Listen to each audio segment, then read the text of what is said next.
Just about 10 years ago, I ran a marathon. You know how long a marathon is, right? 26 miles. Honestly, it was one of the hardest things I've ever done in my life. In fact, the last few miles of the marathon were pure agony. I don't know if I hadn't trained well enough or what, but those last few miles hurt terribly. They hurt so bad I was crying. I had to run for a little bit, then walk, and then run. And the only thing that kept me going to the end, that it was the thought of how great it would feel to cross the finish line. How wonderful it would be with my family waiting there to welcome me with open arms. And that got me to the end. In many ways, life is like a marathon. One of the ways in which life is like a marathon is that the last few miles are the hardest. I have the privilege of visiting nursing homes here in our town in Texas to teach Bible classes. And I've seen that the last few miles of the marathon are often the hardest. As we get older, our bodies start breaking down. Our knees hurt, our backs hurt. We can't see as well, we can't hear as well. Then we have to be in a wheelchair or use a walker. Pretty soon we lose our independence and we have to have somebody take care of us or even move into a nursing home. And then you add to that the fact that the longer we live here on earth, the more people we have to say goodbye to, the more funerals we have to attend. And oftentimes in life, we have this idea that we want to live a long time here on earth, but the older and older we get, the harder it often gets.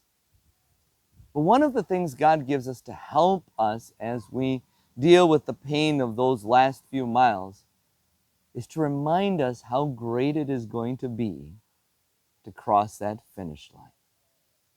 How good it will feel when we enter into heaven and see Him and we're free of all the pains and problems here on earth. When we get to see people we haven't seen in so long and they're there to welcome us with open arms to the victory of heaven.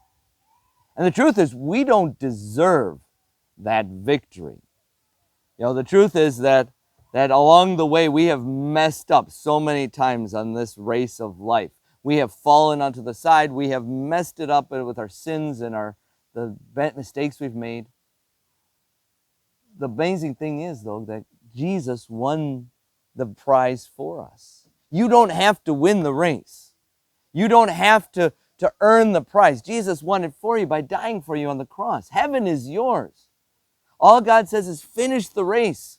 Run that race of faith your whole life through. And the thing is, even that we can't do on our own. But thankfully, we've got our God right next to us, giving us strength, getting us through, helping us on this marathon of life.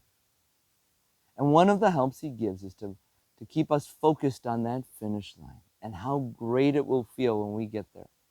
So if you find yourself struggling with the race of life, especially in the last few miles, and you're dealing with aches and pains and the struggles of losing your independence, just remember how good it will feel to cross that finish line. Remember Jesus' promise in the book of Revelation. Be faithful even to the point of death, and I will give you the crown of life, the crown of victory. So keep running that race. Remember that finish line.